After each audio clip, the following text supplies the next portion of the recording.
É um trabalho isso aqui.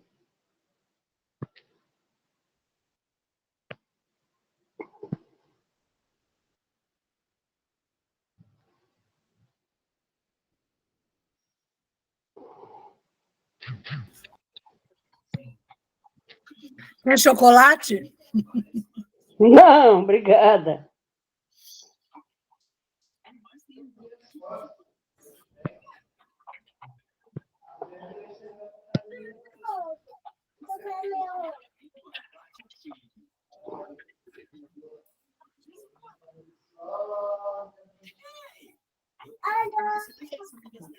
Tá errado.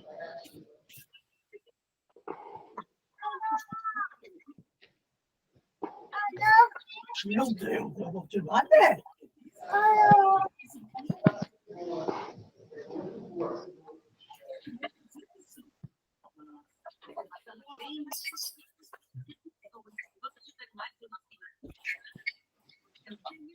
Projetou? Meu Deus.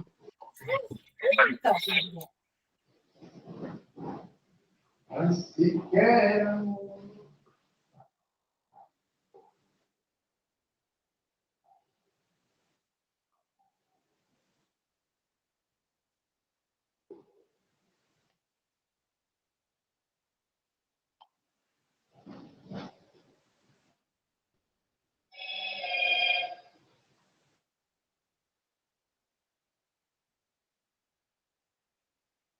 Porque foi mexer, meu Senhor Jesus.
Chegar mais perto na frente. Quero saber como você está. Chegar mais perto na frente, ouvir falar. Fala de algo que não sabe.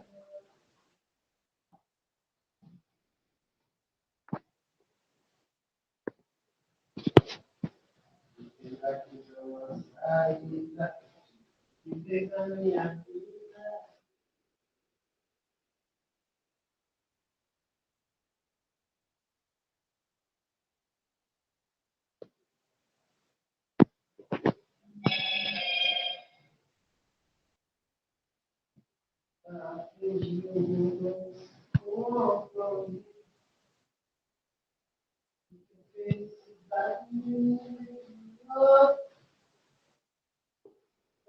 Quer amor, mas se quer amor.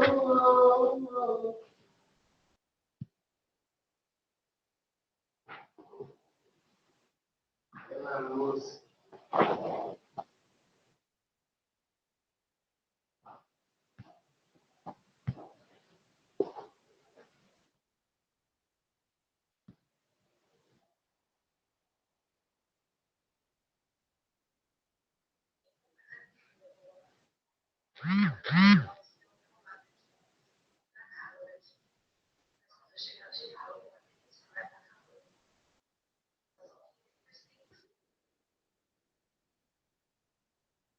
bom, um beijo. Se cuida aí. Tá? Te adoro. Tá bom, Paixão? Qualquer coisa, se eu não estiver dormindo, eu vou tentar comer alguma coisa aqui. Até umas 8 horas, 8h30, eu vou capotar, porque meu filho foi na água inteira, 100%, se for necessário. Mas não dá quando você chega em casa.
O povo esqueceu da aula hoje?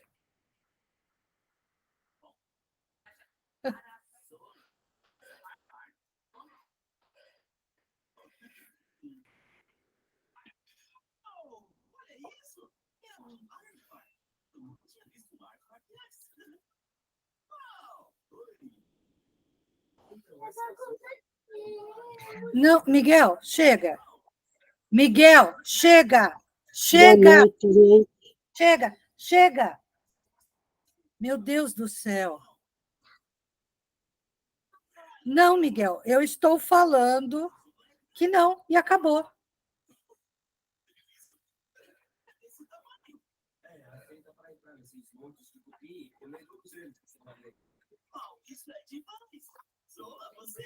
Ah, quem tá aí? É Cida e a Paulinha. Boa noite, gente. Vem, Miguel. Boa noite.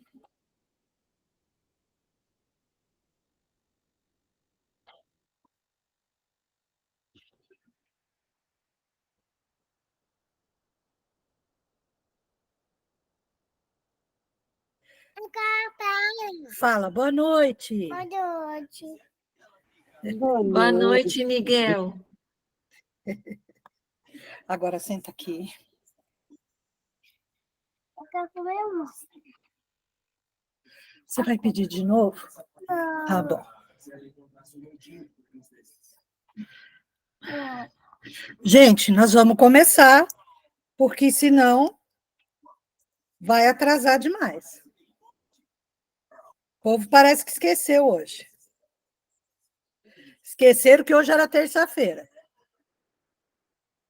Oi, Érica.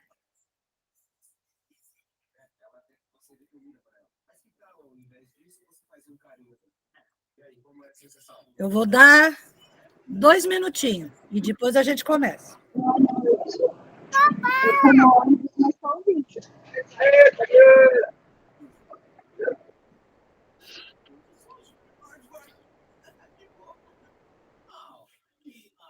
Fica quietinho.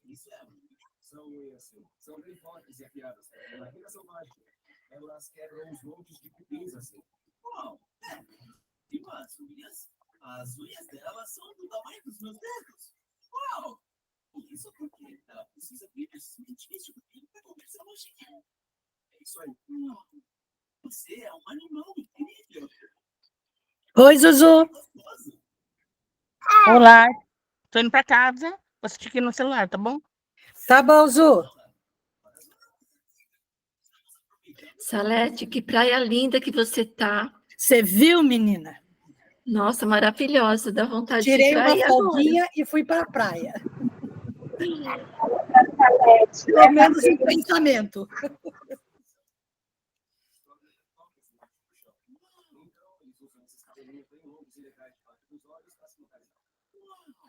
Olha, esses espelhinhos, eles são tipo bigodes, tipo bigodes de gato, é isso mesmo. Olá! Isso é tão linda! Legal, né? Uou, né? Quem entrou aí? Oi, Tiago. Boa noite. Boa noite. Está de férias ainda, Tiago? Sim, tem mais uns dias ainda. Ai, que bom. Vocês foram no Cristão hoje, não? Não, hoje eu nem falei com os meninos. Tava meio ruim desde ontem. Tá com gripe? Eu acho que pegou uma virose da Tati, para É o variar. pó, filho. E é o pó também. Mas aí eu já Pó da tinha. quebradeira lá. Aí amanhã eu vou ver com os meninos se alguém vai para lá. Tá. E a gente dá fim naquilo lá. Opa, vem. Aí, pronto. Tiago, se você conseguir ir, mesmo que os meninos não vão, você pode ir tipo umas 5 horas? Se os meninos não forem? Sim, Pode ser? pode? Então tá bom. Não, é só para fazer uns furos para mim, porque eu não tenho mais força para furadeira. Não, tranquilo. 5 horas eu tô Então lá. tá bom. Oi, Roberto.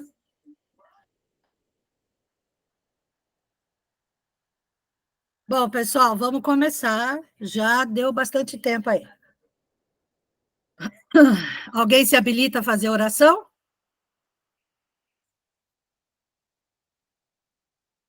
Fica quietinho agora, tá bom? O que você quer agora?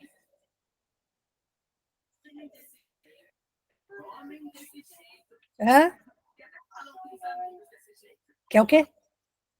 Fala alto para a vovó escutar. Miguel, eu tenho que dar aula. O que você quer? 1 minuto, gente.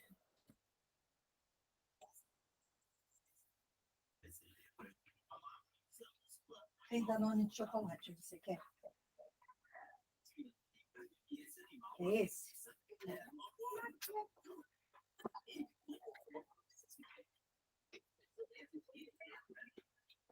Ó, vem, anda logo, que eu tô atrasada, meu Deus.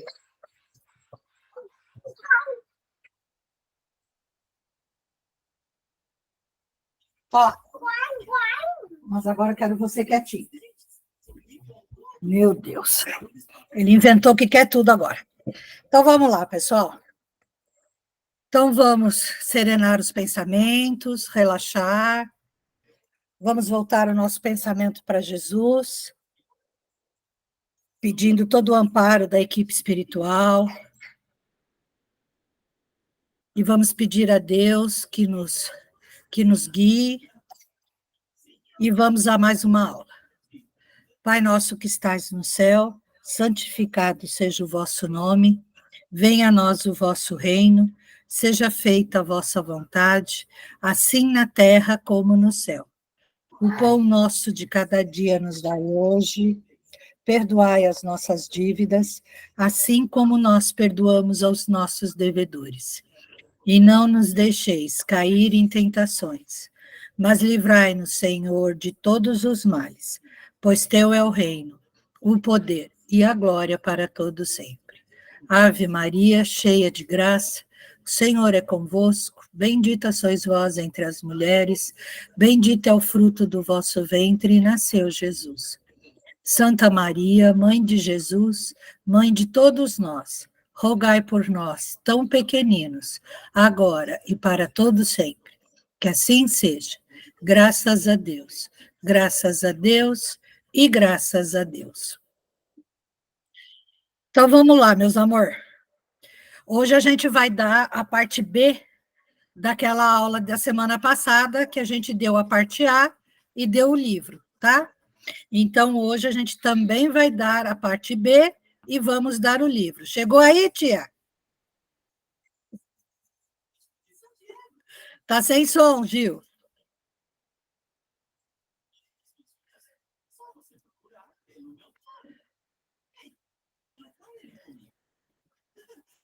Toma bonitinho isso. Gil?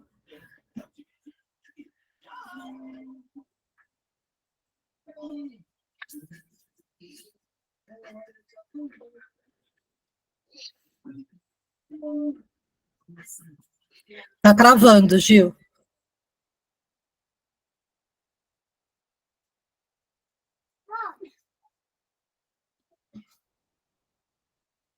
Já vai.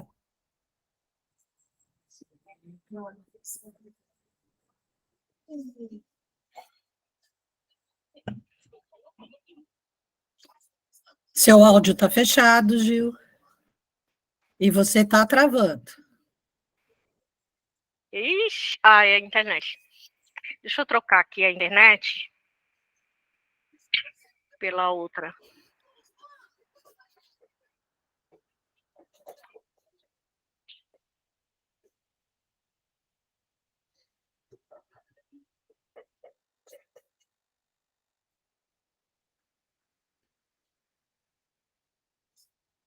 Nós já fizemos a oração. Oi?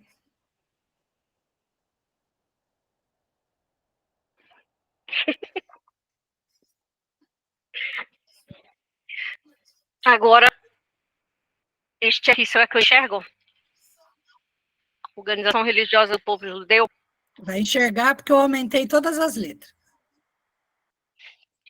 Não, agora tem que enxergar, né? Que seja na força. Eu mexi nos slides. Hã? Acabou a desculpa agora.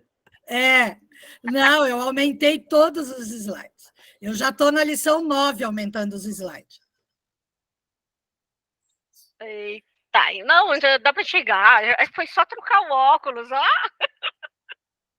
Bora lá. O povo judeu tinha uma complexa organização de suas instituições religiosas, possuía uma casta sacerdotal altamente hierarquizada, uma série extensa de ritos, liturgias e práticas devocionais e de oferendas. Remontando às origens dessa institucionalização, podemos recordar que à época da fuga do Egito, Moisés estabeleceu uma série de práticas religiosas que o povo deveria seguir. O nosso querido Moisés, ele criou um monte de lei, né? Lei civil, para organizar o povo, que era um povo muito difícil.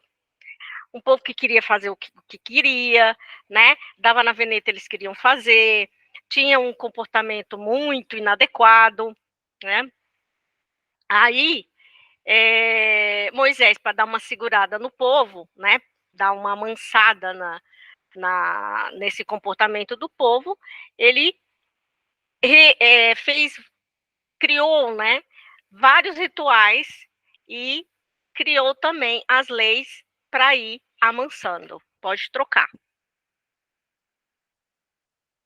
Naquele período, como já vimos anteriormente, os hebreus, diante de todos os séculos que ficaram no Egito, acabaram por incorporar uma série de valores daquela sociedade egípcia, seja o politeísmo, que é o culto a diversos deuses como Ra, Ísis, Osíris, etc., seja ainda a necromancia, que era a evocação dos mortos para fazer adivinhações, prever o futuro e descobrir riquezas. Havia também um apego extremo às riquezas materiais que era tão forte, tão arraigado, tão dominante entre aquele povo, que para que eles abandonassem esses valores, esses costumes e todas essas superstições. Então, virou uma miscelânea, na verdade, né? Os hebreus, eles tinham o conhecimento, né, do Deus único através de Moisés, só que, como eles já tinham misturado muita coisa na vida, né, na vivência, nessa convivência com os egípcios, acabou que ficou realmente difícil de tirar o costume, né, porque estavam acostumados a conviver com os egípcios, a fazer parte da sociedade, e quando a gente está dentro de um lugar, dentro de uma instituição, dentro na companhia de pessoas que têm outros comportamentos que não são os nossos, né, no caso aí,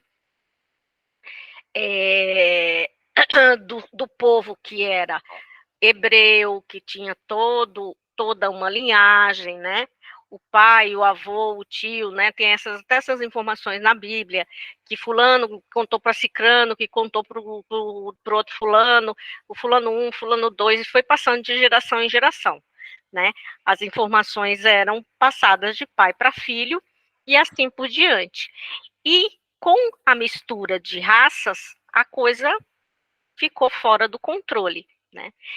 Mas, independente de serem hebreus, de serem egípcios, o apego às riquezas sempre fez parte do orgulho, né? O orgulhoso sempre foi ganancioso, porque ele queria as coisas para si, montou a riqueza. Moisés não era diferente, porque Moisés, na verdade, ele ansiava por um trono, ele queria ser rei. Ele queria ser o rei dos egípcios, no caso, e utilizar o povo como um degrau para ele subir. Então, Moisés, ele possuía ambições, né, que não condizia à missão que ele tinha. E quando Jesus, que aparecia para ele tranquilamente, Jesus se materializava à frente de Moisés para dar as informações e chamar, inclusive, a atenção dele, que ele estava se desviando, ele se sentiu tentado de seguir o Cristo e fazer aquilo que o Cristo estava pedindo. Só que ele não conseguiu. O egoísmo falou mais forte, o desejo de ser importante falou mais forte, e aí ele abdicou do Cristo para seguir Mamon, né? Que tem no Evangelho do Cristo isso, seguir a Deus ou a Mamon. O caso dele era seguir Mamon. Ele já tinha feito essa escolha e foi uma escolha complicada para ele, né? Pode mudar. Era preciso que se instituísse um dia para que fosse dedicado ao culto ao Deus, que era a crença original dos hebreus. Sua característica marcante, o monoteísmo. Assim foi instituído o sábado, que deveria ser reservado exclusivamente para a prática religiosa e para a convivência fraternal em comunidade ou mesmo em família, comungando os mesmos valores espirituais. Os hebreus, eles não gostavam muito de regras, né? E nem do trabalho, né? Isso a gente vê até hoje. Por quê? Era um povo que era muito chegado mais à preguiça, a ter as coisas mais fáceis. Nossa, a gente está parecendo falando daqui, né? Da terra de hoje. De não se esforçar, e estava acomodado com a vida que eles tinham, né? A vida como escravos, para eles estava de boa. Não, mesmo que tivessem serviço pesado, eles conseguiam meio que fazer uma malandragem e ir fazendo as coisas conforme dava, e se acostumaram com esse padrão. Então, na hora que eles passaram a conviver com Moisés e tiveram que abdicar dessa vida tranquila, que não precisava ter a sair andando sem rumo, no meio do deserto, passar fome, ter toda essa dificuldade, eles começaram a ver, será que fizemos a boa escolha, né? A melhor escolha? Então, eles, nas leis que Moisés instituiu, ele colocou essa instituição do sábado para prática religiosa, mas não para a ociosidade. Né? Então, o povo não podia ficar ocioso, tinha que ficar rezando. Né? Então, numa tentativa de ir educando a população. Pode seguir.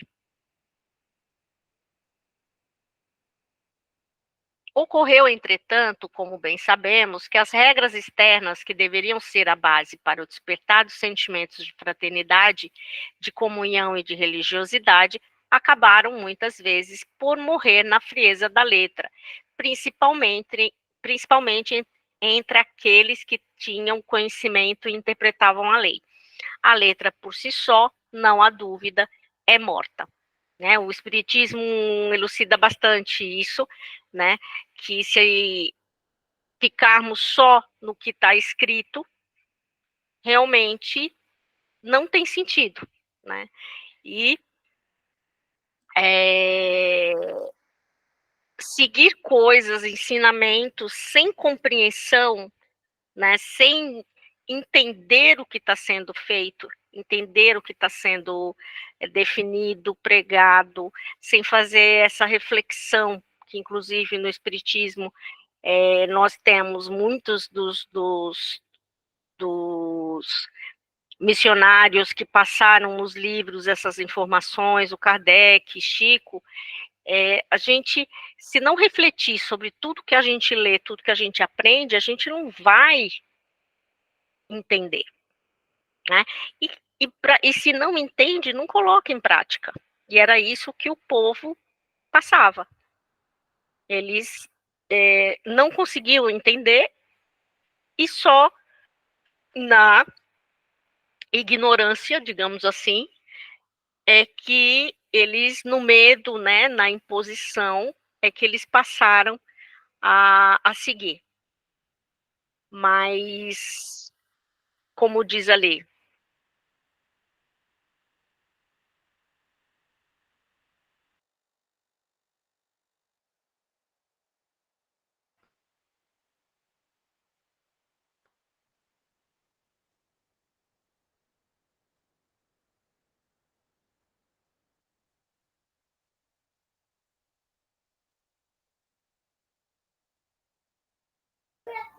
Gil, tá travado.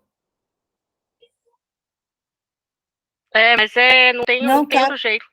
Eu já troquei a rede. Então vamos lá. Vejamos alguns pontos da conjuntura da época sinagoga. Só um templo existia na Judéia, o de Salomão, situado em Jerusalém, onde se celebravam as grandes cerimônias do culto. As demais cidades não tinham templos, mas sinagogas, edifícios em que os judeus se reuniam aos sábados para fazerem suas preces públicas sob a direção dos anciãos, dos escribas e dos doutores da lei. Ali também se faziam leituras dos livros sagrados, seguidas de comentários e explicações. Todos podiam participar.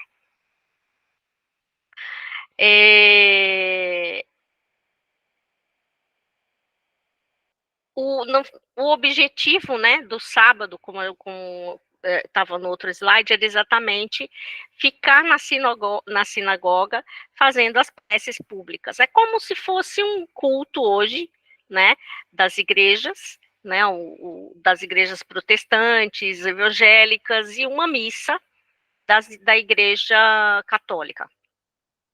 Então, lia-se as escrituras e comentavam e tinham as explicações.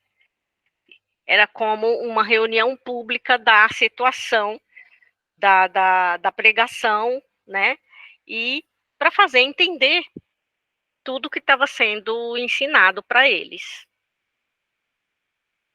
Pode passar.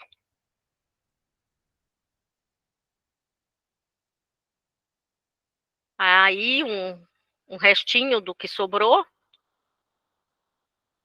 da sinagoga. Essa aqui são as fundações da sinagoga de Cafarnaum. Tá? Uhum. A sinagoga de Cafarnaum era assim grande. Suntuosa. Pois é. Esse é o corredor lateral. Aqui, ó. Aqui no cantinho, onde tem essas colunas aqui, esse é o corredor lateral, que era por onde eles passavam quando eles chegavam na sinagoga, e às vezes eles ficavam assistindo dali. Sinédrio. Roma permitia aos países dominados gerir suas questões internas. Para a Judéia e a Samaria, o órgão administrativo era o Sinédrio. Era o Supremo Tribunal da nação judaica. Tratava-se de uma assembleia composta por 70 anciãos, chefiada por um sumo sacerdote. Ao procurador romano era facultado nomear ou depor o sumo sacerdote. Tinha tanto caráter religioso como secular, e a lei judaica, que é o Torá, constituía a norma de suas decisões. Então, o sinédrio que a gente sempre comenta nas aulas, né, que era a reunião desses 70 velhinhos com as suas grandes franjas da roupa. Eles que decidiam ali os acontecimentos, né, e tinha um poder político, né, vamos dizer, porque na verdade não era só de caráter religioso, como eles legislavam também, eles seguiam, não legislavam, mas eles seguiam a lei de Moisés e aplicavam a lei e usava a lei para também controlar o povo e controlar os judeus até então. Então, era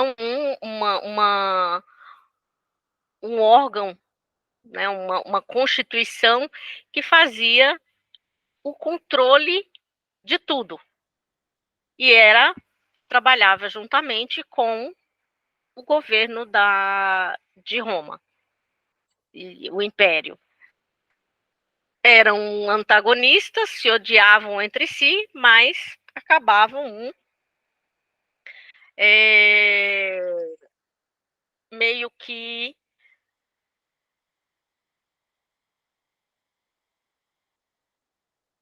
é tipo os galinhos de briga, né? Ficam um em cada canto ali e se engalfinhavam, mas assim de forma que não fosse algo muito complicado.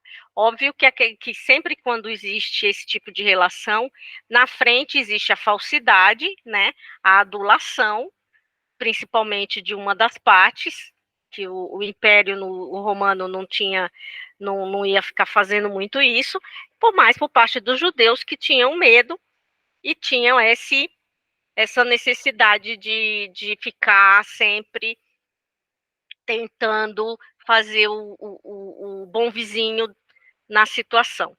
O que a gente vê muito, né, relações que são de cunho político ou empresariais, que às vezes são relações, às vezes, na maioria das relações, que é de pura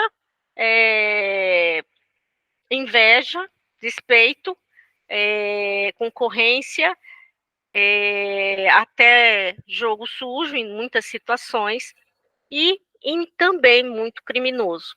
Então, quando o Sinédrio atuava junto ao povo e muitas vezes também por ordem de Roma.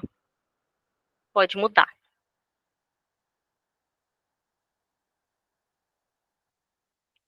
Aí está lá um desenho, né?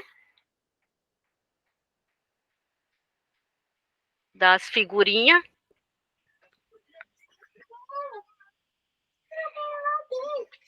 Não dá para ler o que está escrito, mas o do meio provavelmente é quem é judeu ou não? O romano? O que está escrito, Salete? Não, esse aqui é do Sinédrio. Esse é do Sinédrio, mas esse número 3 é quem? Esse é uma foto de um julgamento no Sinédrio, tá? Que nem quando Jesus foi julgado. Então, aqui no meio, o número 3 é o acusado. O número 2 são os membros, aqui, os membros tanto do lado direito quanto esquerdo. Lá em cima está o presidente e o sumo sacerdote. E aqui embaixo são 2 oficiais. Um atua como advogado bom e o outro como promotor. O que hoje nós temos é um desenho, digamos assim, que atravessou todos esses tempos, né, em relação a uma corte, né, dentro de um julgamento, e onde se fazem presentes parte acusatória, parte que faz a defesa. É igualzinho, né? O negócio perpetuou até hoje. Pode. Engraçado que é judeu, né? Na verdade. E essa Constituição, as leis, etc., as leis civis, etc., também vieram. A institucionalização veio de Roma. Mas tudo saiu do mesmo saco. O grande templo. É fundamental conhecer o local tido como o mais sagrado para os judeus. Localizava-se na cidade de Jerusalém.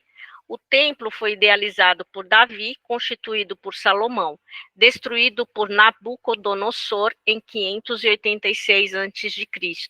e reconstruído após a libertação dos judeus por Ciro, o grande rei dos persas. Então, é um templo que atravessou muito tempo,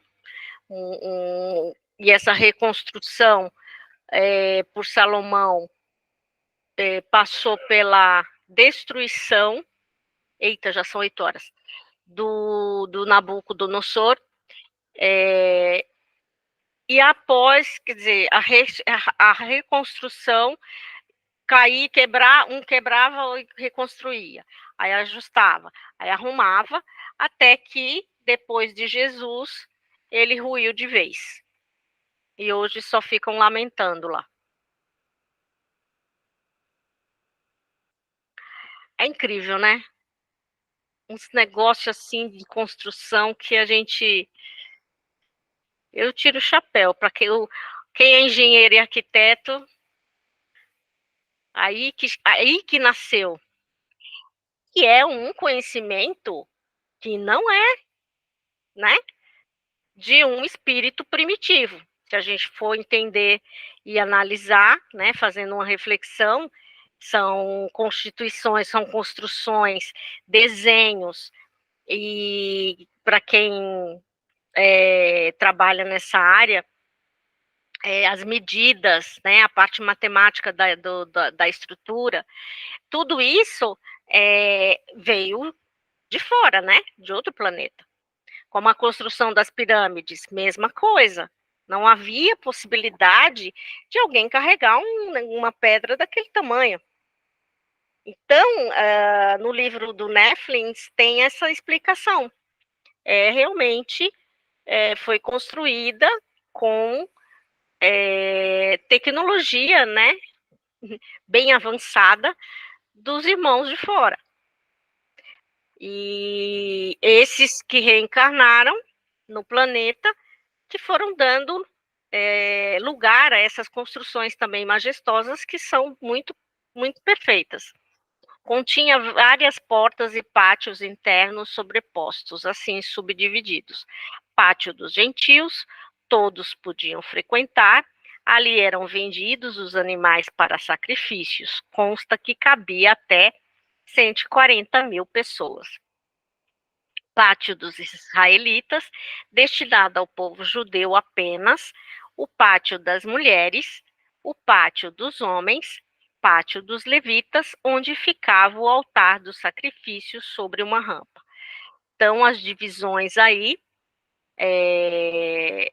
eram exatamente de acordo com o orgulho da casta, né? E as divisões de acordo com o que eles entendiam em relação aos grupos, né?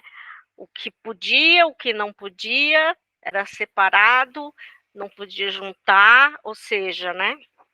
Jesus nos ensinou a não nos dividir, né? Nos deixou aí um exemplo de perdão, de compreensão e de amor, exatamente porque nós, espíritos, que povoamos também esses lugares nessas épocas, a gente tinha dentro da nossa cabeça essas divisões, né? A humilhação do mais fraco, né? Eu sou mais forte, eu humilho o mais fraco. Eu tenho mais condições financeiras, eu vou usar do meu irmão como até meu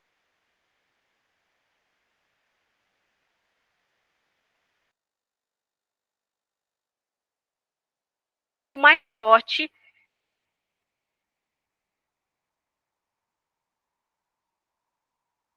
Parou? Deu uma travada. Eu tô toda travada hoje também. Acho que ele tá combinando comigo. Gente, olha, para mim, e nem aparece nada. Então, tá oscilando exatamente por causa das 8 horas. Depois das 8 fica pior ainda. Então, assim, eu não sei até onde vocês escutaram, mas essa tendência, né, esse comportamento do espírito, principalmente do que veio mais adiantado, era de fazer o seu irmão como seu escravo, né?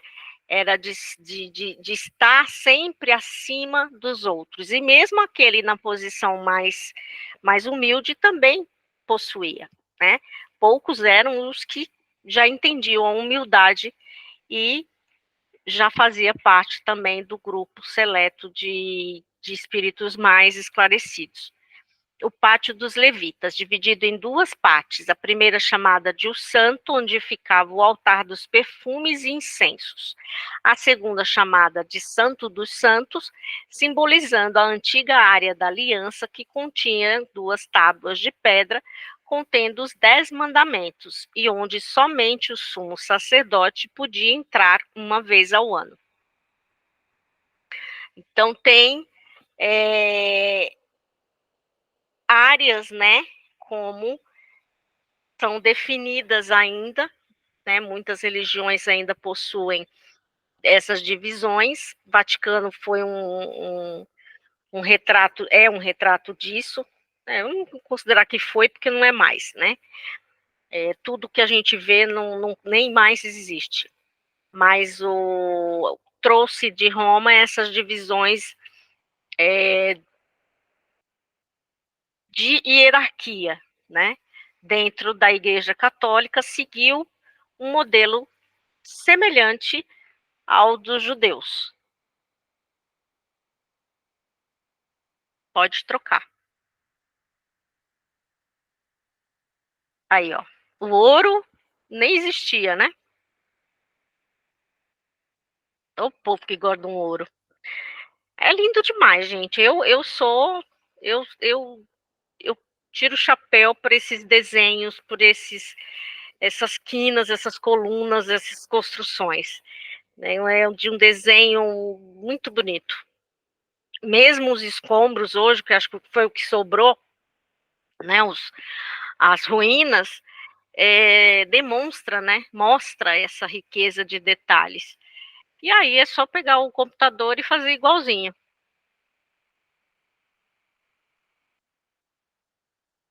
Aí, é muito interessante. Aonde nós ficávamos, Salé? Nós não ficávamos no grande, não, nós ficávamos no pequenininho. De acordo com a nossa evolução. A gente não pitava nada mesmo. Havia 3 categorias de sacerdotes: os sacerdotes menores, encarregados dos serviços internos e que se subordinavam ao diretor do templo; os de graus maiores, encarregados da administração civil e religiosa; e o sumo do suprassumo sacerdote, que era eleito de 2 em 2 anos. Cobravam os tributos devidos ao templo, tanto em dinheiro como em espécie, pois os israelitas eram obrigados a pagar dízimos, bem como entregar parte da primeira colheita de suas plantações. O sacrifício ritual de animais dependia do que se celebrava e segundo as condições de cada família. Então, a gente já vê, nessa época, as cobranças, né? Cobrança de dízimo, aí o judeu era cobrado o dízimo pela igreja, né? Pelo sacerdote, o suprassumo, e Roma também cobrava o imposto do outro lado. Por isso que eles tinham toda essa revolta, porque já que eles serviam a Deus e Deus cobrava, né? Se não desse o dízimo, estava sujeito a todo tipo de problema, eles também eram cobrados pelo outro lado, que eram os romanos. Óbvio que melhor eu ficar de bem com Deus, mas odiar o meu irmão, né? Que era bem nesse sentido que eles se sentiam. Aí está os homens das franjas, com os paninhos na cabeça, né? Um quadro muito bem feito. E os puxa-saco em volta. Quem é esse no meio? Tem alguma referência, Salete? No meio dos dois anjos? E os anjos se ajoelham para o cara, né? Ah, tá. Só na cabeça deles mesmo. Tá desligado, Salete, seu microfone. Eita. Okay. É a Arca da Aliança, e só quem chegava perto da Arca da Aliança era Moisés e o sumo sacerdote. Mas ninguém chegava perto da Arca da Aliança. Esse que está no meio é o sumo sacerdote, porque o sumo sacerdote, ele usa esse peitoral cheio de pedras, né? Que são 12 pedras, que são as 12 tribos de Israel. Essa é a tampa da Arca da Aliança. Ah, tá. Eu pensei que era uma alusão à criatura aí. Não, Entendi. é a tampa da Arca da Aliança. As vestes das criaturas, né? Com o que a Salete falou do peitoral, esse negócio de pedra. E era tudo muito rico, né? Não tinha nada, Sim. ninguém pobre. Né? Jesus é que pôs aquela túnica, andava descalço, a maior parte das vezes, não se adornava de nada, e os bonitos na terra tinham que sair tudo parecendo escola de samba, né? Os ornamentos de E escola de tanto que algumas partes eram bordadas com fio de ouro. Eles são muito chiques. Chique Pois no é, último, né? Tão lindos por fora e podres por dentro. né? Costumes. Túmulos caiados. Alguns Miguel, exemplos dos principais costumes na Miguel, época. a bolinha no chão, os novos Circuncidar as estragando. Aqui, crianças ó, masculinas no 8º dia ela caiu após para o cá, a bolinha. nascimento. Caí desse pedaço. Proibição do trabalho no sábado. Comemorar a Bom, festa o Snow vai nacional da Páscoa em Jerusalém. Os procura no chão, criminosos Miguel, tá no sofriam chão. ação do olho por olho, dente por dente. As adúlteras eram lapidadas, mortas a pedradas. Os romanos levaram para a região a flagelação e a crucificação como forma de punição aos criminosos. Né? A circuncisão continua até hoje, né? Os judeus circuncidam as criancinhas. É uma prática muito complicada, né? Porque é feita de forma não limpa, né? E sujeito até a saliva dos moços. Essa proibição do trabalho no sábado, até hoje eles dão uma é considerado isso. Porta aí, mulher. A mulher nas famílias judaicas, ela não tem um poder ou uma definição, está sempre abaixo dos homens. E essa prática aí da crucificação, né, conforme está escrito, que foi trazido de Roma, mas os judeus, eles abraçaram também a causa. Então, temos aí os caras das franjas, do chapéu coco e os cachinhos, né, que são os ortodoxos, e o bebezinho no colo. Ai, dá até medo essa criança no meio desses homens. Bom, enfim. Aí tem aqui embaixo a Páscoa, né? Deve ser a comemoração de Páscoa e a crucificação. Essa coisa aí de onda. Hoje em dia também não é tão diferente quando se fala em pena de morte. Né? Só ficou moderno, na verdade. Mas a pena de morte é um reflexo desses costumes antigos. Alguns exemplos dos principais costumes na época: o comércio e profissões, em geral pescadores, pastores, mercadores, doutores e escravos. No templo, trombeteiros, acendedores de lâmpadas, tecedeiras, sacrificadores, fiscais do sacrifício, auxiliares do cerimonial e uma série de outras funções administrativas e operacionais. Está parecendo cargo político, né? Que tem o cara que vê, o que fala, o que ouve, e todo mundo ali dentro do cubículo lá, que é o negócio do deputado federal, tal. Tem assessor para fazer tudo, até para respirar. E já vem daí, né?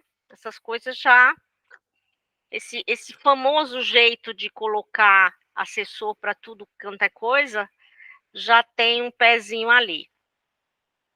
Aí tem algumas ocupações, né? Pescador, que era mais coisa do povo, pescador, mercador, profissões mais simples, braçais, né? E o fiscal, fiscal de sacrifício dentro do templo, uma coisa muito interessante, né? Devia ter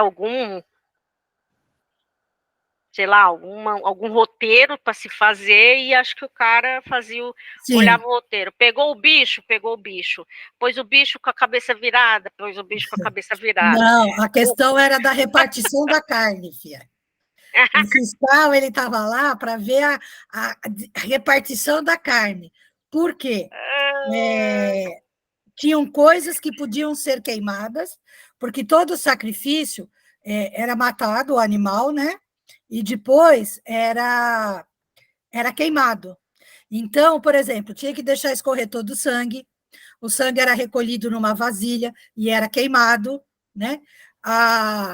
As patas do cavalo, do animal, chifre, eram queimados, a pele ia para fazer roupa, né? Eles aproveitavam o couro, e dentro dos órgãos, alguns eram retirados para ser dividido entre os levitas, porque os levitas não tinham terra, então eles viviam dos sacrifícios. Então, a carne ela era desmembrada e dividida entre os levitas. E as vísceras e a cabeça eram queimadas também. Ainda bem, né? Por isso que tinha o fiscal, entendeu? Porque tinha que repartir a carne bem. Aí eu pensei que era o roteiro de botar o bicho, fazer isso com o bicho. Então tá. A divisão e o refúgio, ainda bem. Ainda sobre o templo, podemos lembrar aquela passagem nos evangelhos em que os discípulos ficam muito admirados pelo luxo, pela suntuosidade, pela beleza e riqueza do templo, e vão chamar Jesus para lhes mostrar as edificações. E Jesus lhes diz: vedes tudo isto? Em verdade vos digo, não ficará aqui pedra sobre pedra e tudo será destruído. Imagina essa frase de Jesus aos judeus. Acho que eles quiseram virar do avesso na hora, porque Jesus chegar e falar algo de um templo que eles adoravam, né? Eles viviam mais pelo templo do que pela família, ou por aqueles que precisavam. Então, é como se Jesus tivesse cometido o maior crime, né? De falar do templinho deles. E assim ocorreu por volta de 40 anos depois, no ano de 70 depois de Cristo, após a subjugação total ao Império Romano, o templo foi totalmente destruído pelo general romano Tito. Restou apenas a esta de pé, e está de pé até hoje, o chamado Muro das Lamentações, em Jerusalém, onde muitos judeus ainda fazem suas orações. Então, realmente, eles têm muito a lamentar, né? Porque é uma história extremamente materialista, né? O materialismo é muito grande. Pode trocar, Sá. Aí o muro, que é o que sobrou.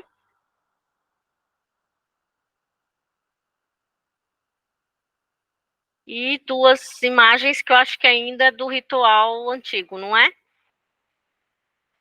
O véu rasgou e o caminho abriu. A gente, um minutinho, deixa eu abrir a porta para esse gato, Peraí. senão eu vou ter um piriri. A imagem da esquerda é o templo, a parte aonde fica esse véu aí, tá, gente? É onde tem o véu que divide o pátio dos levitas, que é onde ficam os sacerdotes e onde eles fazem as oferendas, da onde ficava a Arca da Aliança, porque a Arca da Aliança ela ficava atrás dessa cortina, tá? E só podia entrar lá o sumo sacerdote e uma vez por ano, que era a consagração da Páscoa, tá bom? Quando Jesus foi crucificado, na hora que ele desencarnou, essa cortina, ela rasgou de cima embaixo e caiu. Tá? Até então, a Arca da Aliança estava lá atrás da cortina. Depois que Roma destruiu o templo, não se sabe onde foi parar a Arca da Aliança.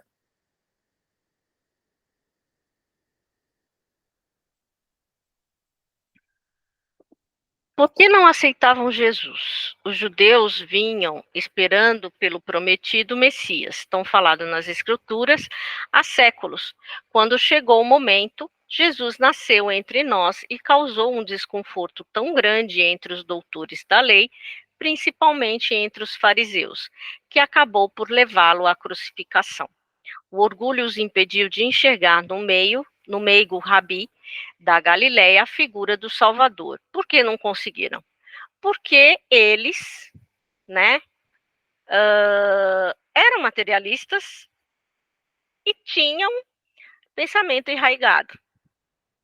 Ou seja, como é que o Messias viria tão pobre, né?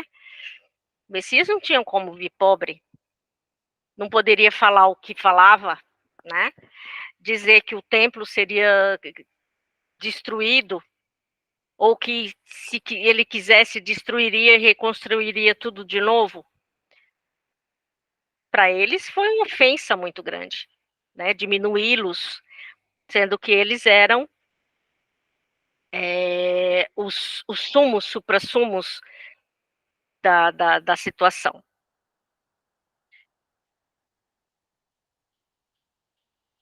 Essa primeira fotinho é Jesus, né? E a outra ele pregando também. Bora lá. Podemos sintetizar as razões em crença generalizada que o Messias seria um salvador da pátria, dominador do mundo, que libertaria o povo escolhido das garras da águia romana. Para eles, Jesus era demasiado simples e bom que somente se manifestava entre pessoas desclassificadas e ignorantes, e não era um condutor energético e altivo. Como esperar o triunfo, a implantação de um novo reino, se afirmava que maior é aquele que se fizer menor de todos. Então, tudo que Jesus pregava, que Jesus exemplificava, para eles não tinha um efeito, porque eles viam Jesus como um ser qualquer, né? Abaixo até dos escravos, digamos assim. E, de acordo com o tamanho da franja e do orgulho dos fariseus, obviamente, nunca Jesus seria o Messias que eles esperavam. Estão esperando até hoje. Da obra Estudos Espíritas de Joana de Ângeles, mensagem Jesus, trazemos a colação os seguintes trechos. Incompreendido desde os primeiros instantes, a sua vida é a vida, a sua é a vida dos feitos heróicos, da renúncia, do sacrifício e do supremo amor. E mais adiante, sua mensagem de fraternidade igualou todos os homens, cujas diferenças estão nas indestrutíveis e inamovíveis conquistas do espírito imortal, em que o maior se faz servo do menor e o que possui de despoja para socorrer o que não conseguiu reter. Então, Jesus exemplificou a humildade, né? E algo que não se tinha no meio dos judeus, e pouco ainda, né? Alguns ainda mantêm esse pensamento enraizado, é humildade. Eles não são humildes para nada, né? Era um povo que pensava sempre em condições que ele estava acima de tudo e de todos, inclusive dos romanos.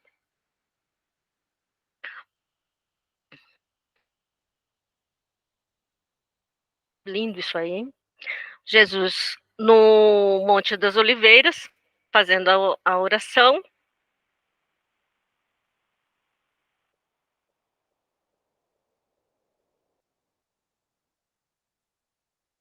Pode trocar. Acabou. Acabou! Acabou. Uhul! Aí, ó, como eu sou uma pessoa, ó, 25, 8h25, quase nada.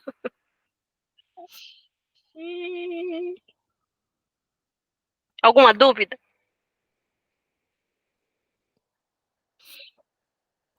Diga, dona Salete. Eu nada. Tô Ué, você aqui. levantou a mão? Não, levantei? Então foi sem querer. Levantou. Então foi sem Ó, querer. você. Eu cliquei errado, então. Diz Kelly Cristina. A Kelly aqui. Escuta só. Qual a importância tanto da Arca da Aliança, assim, o que continha nela, para terem ou sumiu em guerra, sabe-se lá o quê, ou se alguém esconde ela até hoje? Porque, assim, tinha o quê? Tinha as tábuas das leis, né? Mas é tão importante assim? Então, né? Depende da versão que você vai pegar. Na versão da Bíblia, do Antigo Testamento, o que está escrito lá? Está escrito que a Arca da Aliança, né? Depois, que são as segundas tábuas, certo? Porque a primeira ele usou para destruir o bezerro de ouro que tinham construído. E aí ele subiu no monte de novo para fazer a segunda tábua. E foi colocada dentro da Arca da Aliança, tá? Essa é a versão da Bíblia, ok? Agora, do ponto de vista científico, vamos assim dizer, só aquelas placas, né, que seriam 2 placas grandes, não teriam força suficiente para fazer tudo que a Arca da Aliança fazia, né? Porque todos os povos em volta ali da Judéia tinham medo da Arca da Aliança. Agora, na versão extraoficial, a Arca da Aliança, além de possuir dentro dela estar as 2 tábuas, né, codificação, estaria um gerador lá dentro, um gerador de energia, tá? E aonde foi feito esse gerador de energia? Quando Moisés saiu do Egito, as pirâmides já existiam. Quem já viu foto da pirâmide de Kéfera, tem lá um lugar do sarcófago, só que nunca acharam o sarcófago, então eles acham que aquele sarcófago foi vandalizado e foi retirado de lá, certo? Bem no meio assim da pirâmide, tem um mármore, né, um caixão de mármore, que se presume que lá ficava o sarcófago do faraó Kéfera. Só que, na realidade, aquele sarcófago, né, aquele coisa de mármore, ele tem as medidas exatas da Arca da Aliança. E o que se questiona é que a Arca da Aliança ficava ali e ela era o gerador da pirâmide, tá? Então, quando Moisés vai embora do Egito, ele leva essa Arca da Aliança junto com ele, que nada mais é que um gerador extremamente magnético e altamente energizado, tá? Por isso que a Arca da Aliança consegue fazer todas as coisas que ela fez durante os 40 anos que eles viveram no deserto, e por isso que ninguém podia entrar dentro daquela sala sacerdotal, onde só podia entrar uma vez por ano. Tem relato na Bíblia que o primo do Moisés, o Corá, ele quis tirar vamos assim dizer, quando eles fizeram o tabernáculo, o irmão do Moisés, o Arão, foi nomeado sumo sacerdote, tá? Depois disso, durante a trajetória dos 40 anos, o primo dele desafiou ele e queria o lugar do Arão. Então, quando Moisés falou que não, que Deus havia feito com que escolhido o Arão, os 2 filhos mais velhos do Corá entram na sala sacerdotal. E na hora que eles entram lá, eles são atingidos por 2 raios, e eles são executados assim, automaticamente. Está na Bíblia isso, gente. Que da arca saiu 2 raios que atingiram eles, e eles foram mortos na hora, tá? E o Corá, depois, um pouco mais para frente, a Terra também tem um terremoto, e ele acaba morrendo no terremoto. Mas, assim, segundo a outra versão não oficial, a Arca da Aliança, ela é um gerador. Entendi. Então, ela tem valor nos 2 sentidos, no material, porque isso seria um feito, assim, para quem detivesse ela, colocar em algum museu, algo do tipo, valeria muita grana, e na parte espiritual, ela contém uma grande energia que a galera quer usar, certo? Certo. Ninguém sabe, quer dizer, né? Ninguém sabe, né, onde está a Arca da Aliança. Existem algumas especulações que ela estaria enterrada em Jerusalém, né? Que teriam enterrado ela numa caverna abaixo do templo. Tá? Eu até mostrei para vocês na semana passada algumas escavações, a caverna que tem debaixo do templo, lá no Monte do Templo. Então, existe essa especulação. A outra especulação é que a Arca da Aliança já não estava lá quando foi construído o segundo templo, tá? Que a rainha de Sabá, quando foi embora de Jerusalém, e ela voltou para a Etiópia, a Arca da Aliança teria ido com ela.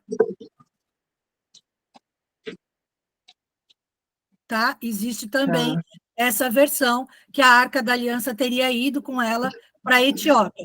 Inclusive, existe um lugar na Etiópia que é como se fosse um templo, mas ele é pequeno, tá? Ele é pequeno, não é grande, e ele fica vigiado 24 horas por dia. E ninguém pode entrar lá. Então, se questiona que a Arca da Aliança estaria lá, tá?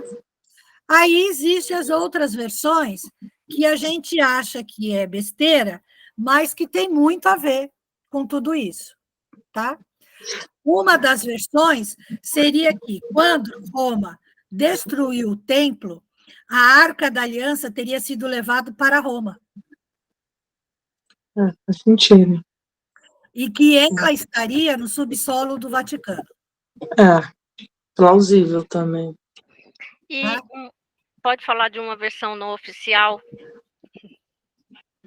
que foi levado pelos irmãos Anunnakis, os guardiões da Terra. Também. Por conta desse gerador. Por conta desse gerador. Ela teria sido retirada também. Porque se esse negócio caísse na mão dos desavisados, o que ia acontecer, né? Principalmente aqueles que queriam ter muito mais poder. Eles iam descobrir como que funciona, porque eles estavam sendo assessorados, né, digamos assim, assessorados por espíritos extremamente inteligentes e cientistas, e podia acontecer de já no início sair uma bomba aí de nêutron em forma de uma forma que eles mesmos mexeram nos seus planetas, né? Eles construíram elas as bombas nos planetas de origem. Então, foi levado para fora do planeta. Essa é uma versão, inclusive, acho que está no livro dos Nephilim, se eu não me engano. Então, essa Arca da Aliança, a gente pode equiparar ao corpo de Jesus, ao Santo Sudário, que nunca ninguém achou nada. Aliás, Santo Sudário, o pessoal fala que uma hora que é, outra hora que não é. Mas, então, o claro, Santo não Sudário... na mesma proporção de ser elevado, mas a Arca precisou sumir igual o corpo de Jesus também. Sim, provavelmente. Mas, assim, os próprios judeus falam que não sabem onde está, né? E aí a gente sabe que eles sabem que eles estão. Se eles estão falando que não sabem, é porque eles sabem. Então, para mim, ou ela realmente foi tirada da Terra, né? E foi levada, ou ela está lá no Vaticano.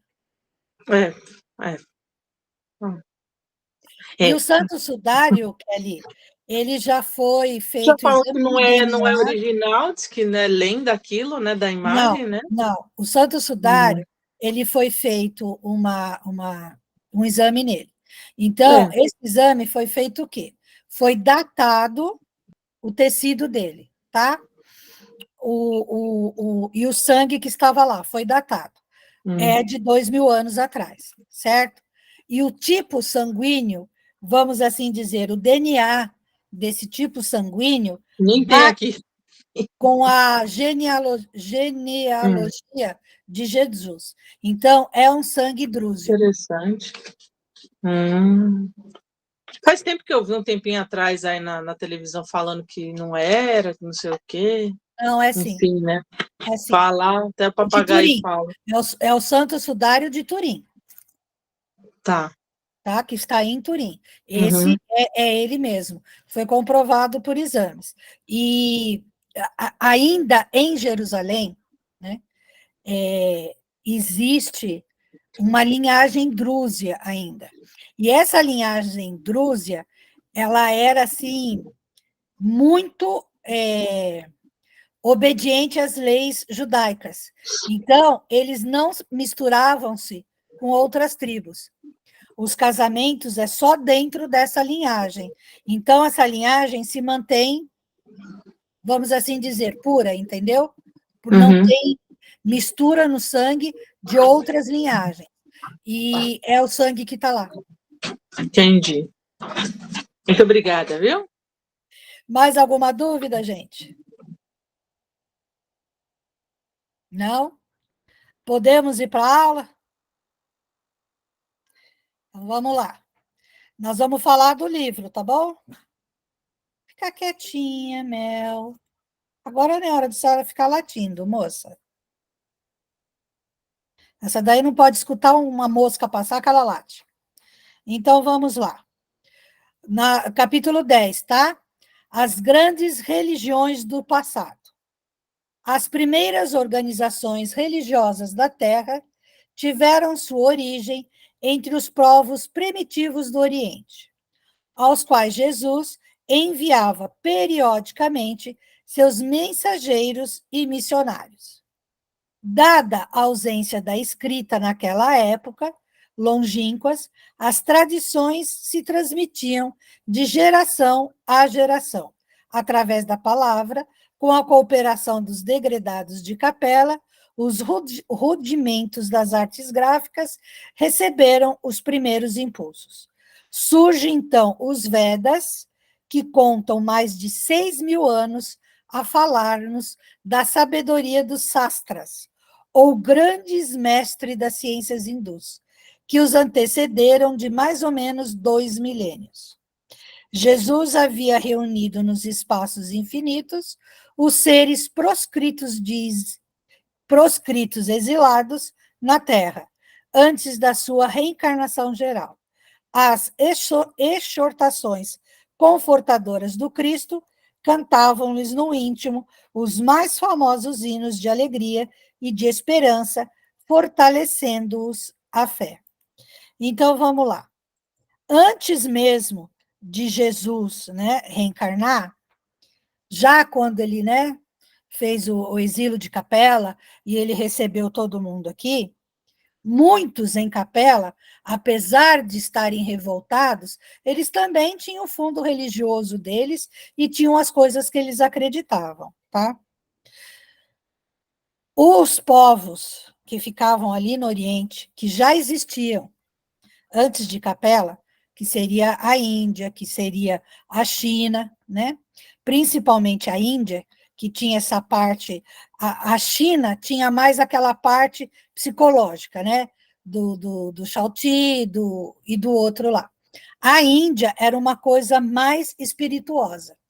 E na Índia também teve uma grande manifestação de Anunnakis, que são aqueles gigantes e semideuses que eles falavam, né?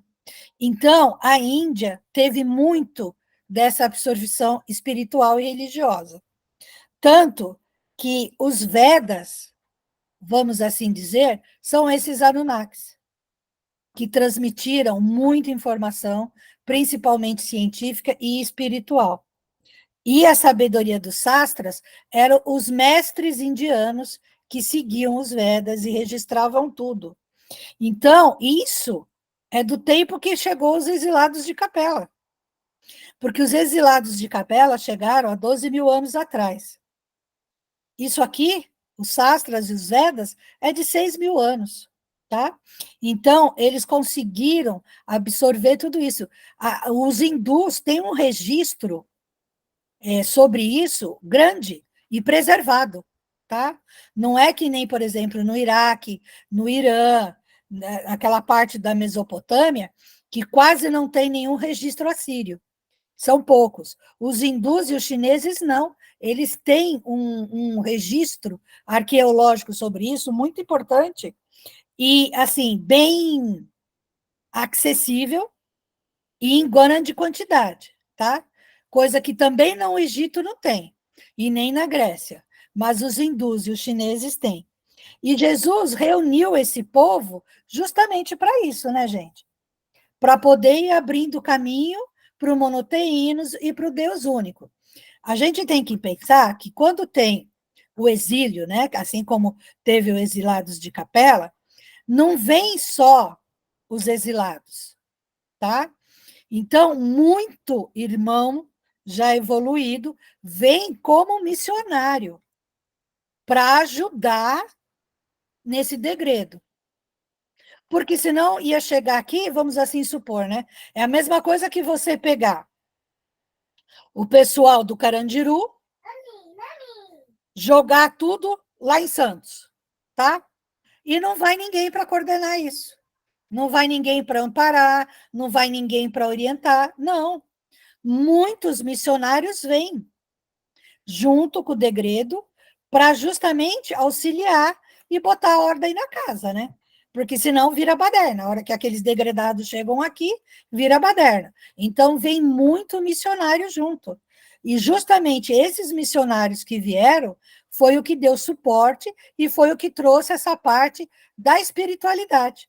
Porque a parte científica, os degredados trouxeram, mas a parte espiritual, não. Tá?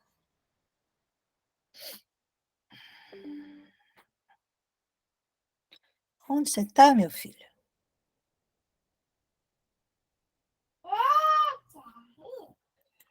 Eita, peraí, gente. E deu uma travada aqui.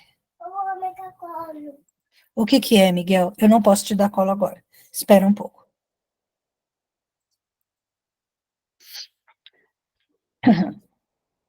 Na verdade, a gênese de todas as religiões da humanidade tem suas origens no coração augusto e misericordioso de Jesus, cuja ascendência na direção do orbe terrestre não pode ser ignorada.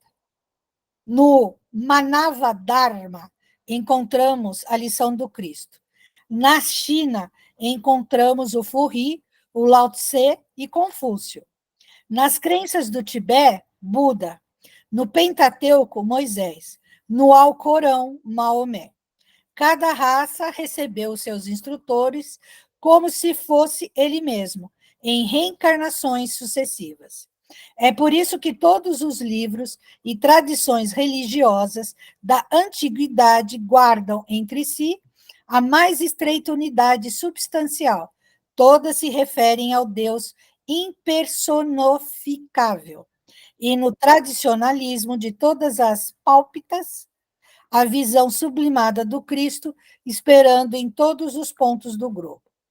Os sacerdotes de todas as grandes religiões do passado supuseram nos seus mestres e nos seus mais altos iniciados a personalidade do Senhor. Mas temos que convir que Jesus foi inconfundível. Por isso que existe uma certa, como é que fala? Discussão de que Jesus reencarnou na Terra mais de uma vez, né? Por causa do Buda, por causa do Maomé e tudo isso. Não, Buda, Maomé, esses dois chineses eram missionários que vieram junto nos exilados de Capela, justamente para trazer a parte espiritual e religiosa. Mas eles eram assistidos por Jesus. Por isso que existe esse debate de que Jesus teria tido mais de uma encarnação na Terra. E não, a dele foi a única, tá, gente? Foi a única encarnação, assim como Maria. Maria também reencarnou na Terra só uma vez, tá? E todos esses grandes mestres da China, da Índia, eles trouxeram com eles isso de lá. Eles vieram com a missão de ser, vamos assim dizer, o prenúncio de Jesus, a abertura. Assim que, como se fala, de João Batista foi quem precedeu Jesus, esses ao longo dos séculos também. E a gente não pode esquecer que Moisés é João Batista. Né? Moisés reencarna como Elias, que reencarna como João Batista. Então, também era um missionário. Só que assim como a gente, né, tropeçou várias vezes, tanto ele quanto Maomé também deram as suas tropeçadas. Porque a partir do momento que você vem para a carne, é difícil. É muito difícil, né? E o Moisés, ele vinha de encarnações de Atlanta. Então, ele era o Atlas, lá em Atlântida, que era um guerreiro, tá? Então, ele teve que ser aprimorado, mas ele trouxe essa religiosidade de Capela. Dúvidas?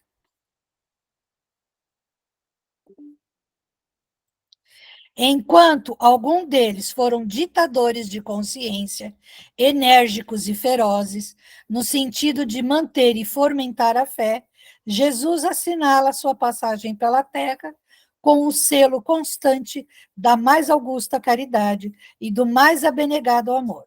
Suas parábolas e advertências estão impregnadas do perfume das verdades eternas e gloriosas.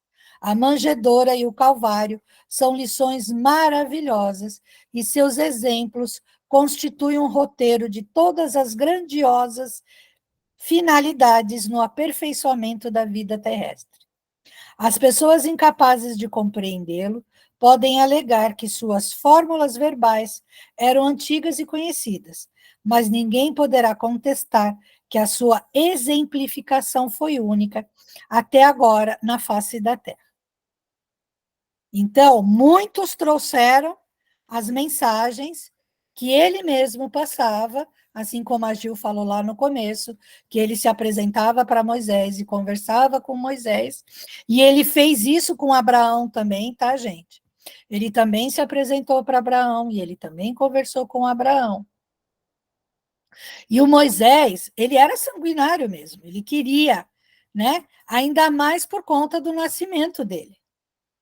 Porque ele foi rejeitado, porque ele era metade hebreu, metade sangue real. Então, teve que ser feito toda, né, como é que fala? Um teatro, né? Então, ele foi achado no Rio, e etc e tal, mas ele trazia essa mágoa dentro dele, e isso foi fomentando muito ele, tá? E com o passar do tempo, o que ele queria era vingança.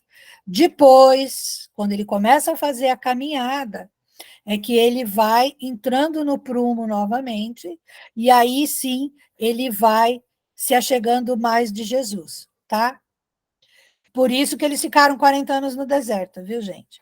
E Maomé é mais ou menos a mesma coisa. Ele também veio com uma missão, e por causa da rivalidade entre os judeus e os muçulmanos, que também o Maomé acabou também se desvirtuando um pouco, tá? Mas todos eles vieram com missões.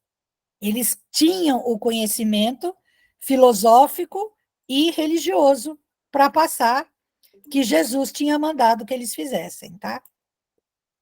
Agora nós vamos falar um pouquinho da Grécia. A Grécia e a missão de Sócrates. Examinando a maioridade espiritual das criaturas humanas, Jesus enviou-lhes, antes da sua vinda ao mundo, numerosa corte de espíritos sábios e benevolentes, aptos a consolidar, de modo definitivo, essa maturação do pensamento terrestre.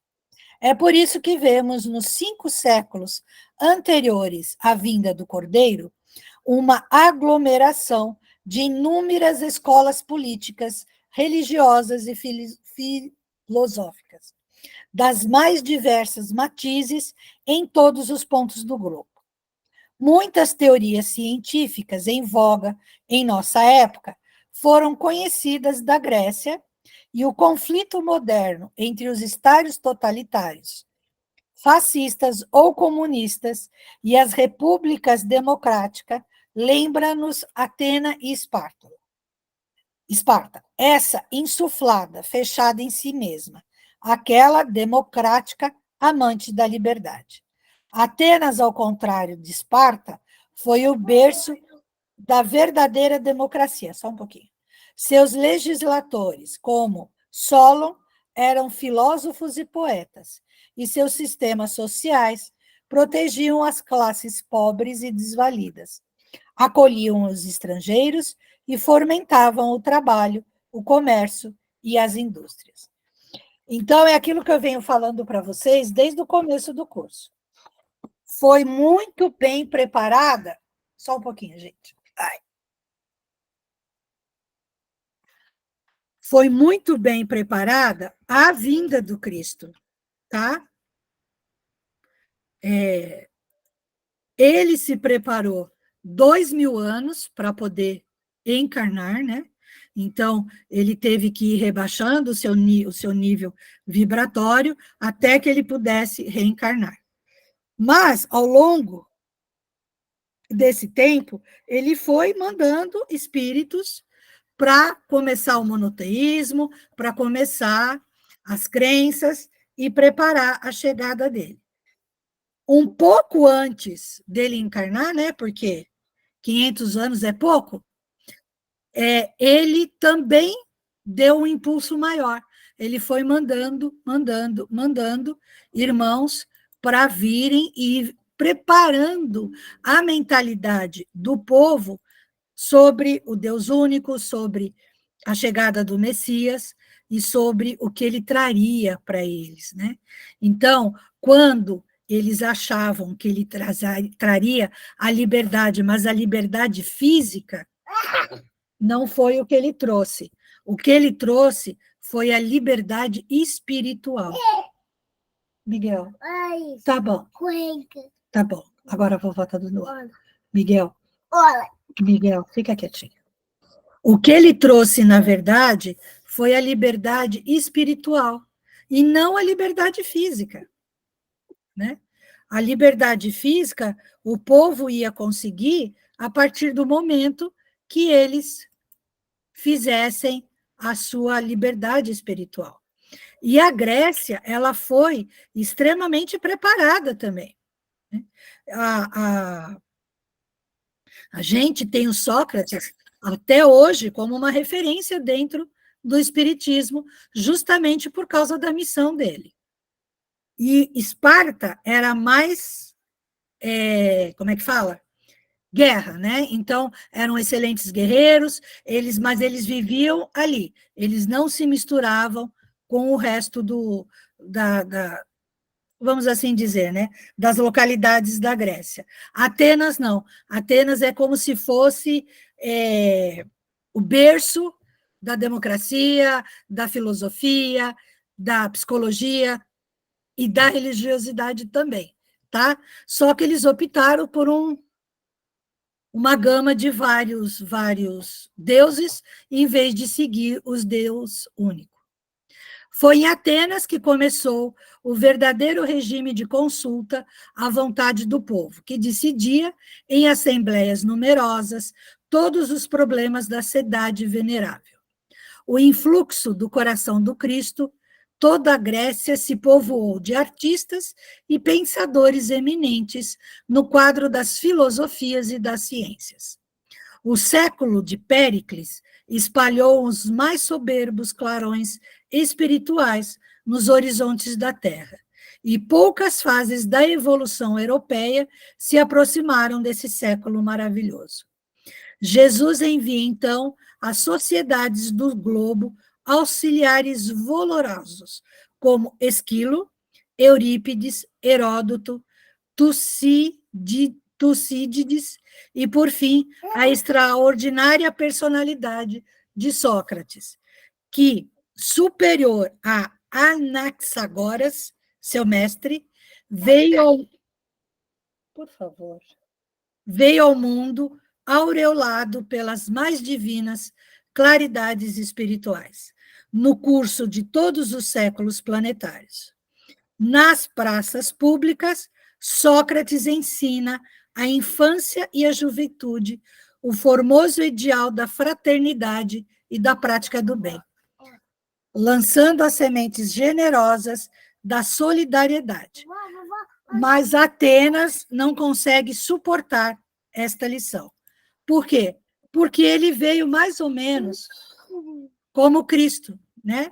Ele pregava a caridade, ele pregava a fraternidade, a divisão, né, de igualdade, e é óbvio, né, gente? Sempre tem aquele que não vai gostar de que as coisas sejam divididas entre os mais pobres, né?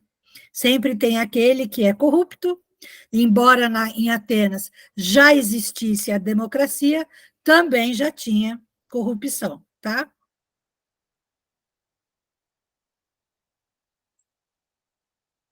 Acusado de perverter os jovens, ele é preso e humilhado, mas não se acovarda diante das provas rudes que culminaram com a sua morte. O grande filósofo, precursor dos princípios cristãos, deixou vários discípulos, dos quais se destacaram Antístenes, Xenofonte e Platão, mas nenhum deles soube assimilar perfeitamente a estrutura moral do mestre inesquecível. Platão, por exemplo, misturou a filosofia pura do mestre com a ganga das paixões terrestres, enveredando algumas vezes nos complicados caminhos políticos, Contudo, não deixou de cultivar algum dos princípios cristãos legados pelo grande mentor, antes de entregar sua tarefa doutrinária a Aristóteles, que também iria trabalhar pelo advento do cristianismo. A condenação de Sócrates foi uma dessas causas transcendentes de dolorosas e amargas provações coletivas, para todos os que dela participaram. É por isso que, mais tarde, o povo nobre e culto de Atenas forneceria escravos valorosos e sábios aos espíritos agressivos e energéticos de Roma. Tá? Então, Sócrates é bem antes da invasão romana, né, na Grécia, e, claro, né, esses irmãos que participaram do julgamento e condenaram Sócrates, acabaram na outra encarnação sendo escravos de Roma, né? A lei de causa e efeito, que não dá para você fugir dela. É ela e pronto, tá? Mais tarde não, daqui a pouco, a hora que acabar a aula, eu vou mandar para vocês a encarnação vamos assim dizer, a encarnação de Sócrates e Platão, tá? Que eu não tenho como acessar aqui no computador, eu vou mandar para vocês no WhatsApp, que é para vocês verem quem foi Sócrates e quem foi Platão, tá bom? Mas o Sócrates e também o Platão, eles fazem parte, né, do começo do Espiritismo. Então, eles traziam muito essa parte espiritual da reencarnação, da causa e efeito. Sócrates fala muito sobre isso, né? Sobre o livre-arbítrio e sobre a reforma íntima. Então, ele já falava isso lá atrás. Por quê? Porque ele foi mandado justamente para preparar esse caminho, né? E o que ele deixasse de semente era para os assessores dele continuarem, né? Platão continuou, mas deu uma patinada, e depois o Aristóteles, tá? Só que aí já vem a invasão romana, e aí já a Grécia dá uma degringolada também, tá bom? Dúvidas, meus amores? Nossa, sério? Ninguém tem dúvida? Oh. É para ficar feliz ou é para ficar com medo? Hã? Todo mundo quietinho? Ninguém quer falar nada? Poxa vida, gente. Ninguém quer falar nada. Então tá bom, ué. Podem abrir os microfones, gente.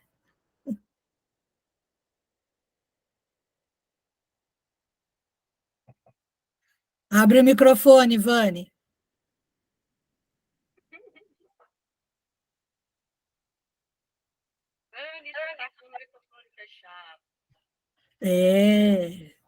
Tá todo mundo quietinho. Estão cansados hoje? Tá todo... Nem a Kelly, nem o Saulo tem pergunta? Nem a Paulinha? A meu estoque acabou já. Galera, vocês estão tudo com dúvida aí, pode perguntar, não tem problema não. Você já explanou tão bem quanto ao assunto que não tem dúvida. Você já nos convenceu. Verdade. Tá. Verdade. Então tá bom, eu convenci vocês, né? Eu não sou Tomé que preciso ver para crer. Eu creio. Então tá bom. É que eu preciso mexer nos meus livros, gente. E vocês não têm noção de como ficam meus livros. Para pegar o nome para vocês de livros que têm esse preparo que foi feito antes de Jesus. É citado em vários livros, tanto na Grécia quanto em Roma, tá? Para vocês verem isso, entenderem como foi feito, porque os próprios irmãos falam, daqui, vai sair ali, que é para chegar lá no Messias, para preparar o Messias. Foram pessoas, espíritos, que vieram com missões para fazer, vamos assim dizer, fazer a calçada, né? Fazer a estrada até o Cristo. Certo? Estou dando aula com um papagaio de pirata aqui, olha. Aqui. Fala boa noite. Boa noite. Boa noite, seu lindinho da tia. Aí ele está empoleirado no meu ombro vendo o celular. Tá, mas rapidão. Aqui, ó, senão eles não enxergam. Isso aqui, ó. Aí no meio da aula ele para e quer me mostrar o que ele está vendo. Dá tchau para todo mundo. Bom, ninguém tem pergunta? Então vamos encerrar, uai. Vani, você está com cara de pergunta.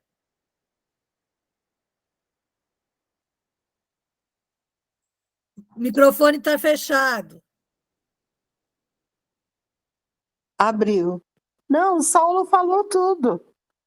É uma explicação tão bem dada, e aí, quando você termina de explicar, os pontinhos aqui eu anoto, porque quando termina é só juntar tudo. Perfeito. Então, tá bom. Então, ok. Então, podemos encerrar?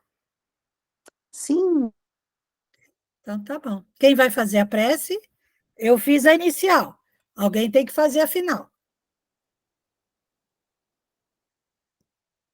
Senão o Miguel vai escolher, né, Miguel?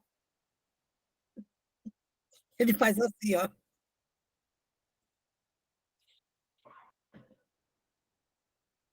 Você vai fazer, Cidinha? Então, abre o microfone, filha.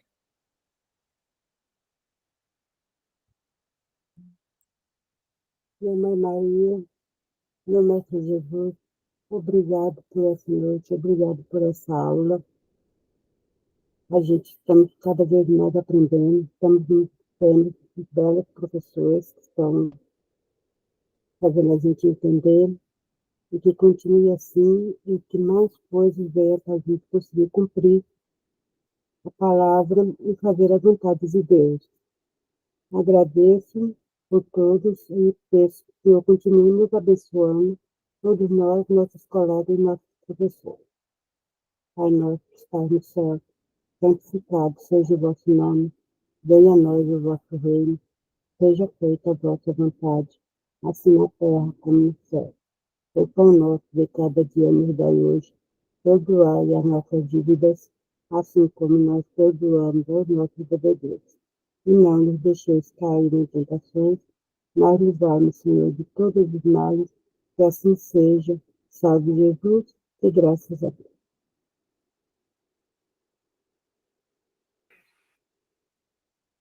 Eu caí, mas eu voltei. Boa noite, gente. Fiquem com Deus. Boa noite, gente. Paz de Deus, dois. Boa noite, gente. Fiquem com Deus. Beijo. Boa noite. Boa noite. Fiquem com Boa Deus, noite. todo Boa mundo. noite. Boa noite, fica com Deus. Tchau, tchau.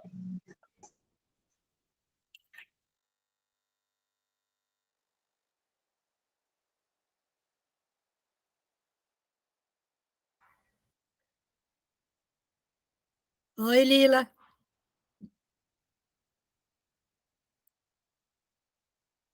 Agora a gente tem que deixar assim para esperar a mamãe voltar. O que você queria me mostrar? Agora eu posso ver. Aquela hora a vovó não podia. Olha a Olha a máscara do Bobobi. Eu arrumei a máscara. Olha, Então, do Homem de Ferro. Não aumenta mais o furo da minha camiseta. Do Optimus. me quai. Olha. Uhum. Olha. Mega pouca. É, Olha. Olha. Aqui eu brinquei com o homem quai. Uhum. Para de cutucar o nariz, é. Olha. Olha o Homem de Ferro. Olha o Bobobi. Vem aqui. Calma. A casa assim. Ah, Última coisa. nossa. Vem aqui. Calma. Vamos ver. Não quero isso. Olha. Ah, agora eu também não sei tirar, cara, você que sabe.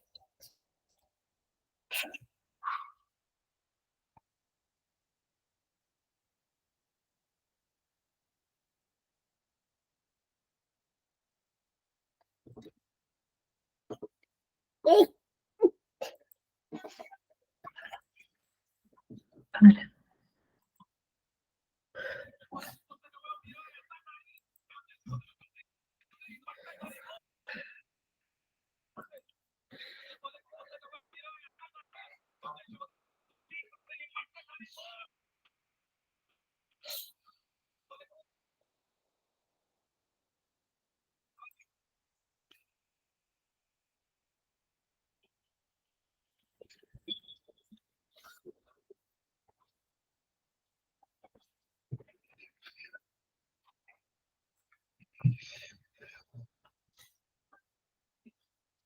Olha para a vovó. Olha para a vovó. Eu quero ver uma coisa.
sobe ela.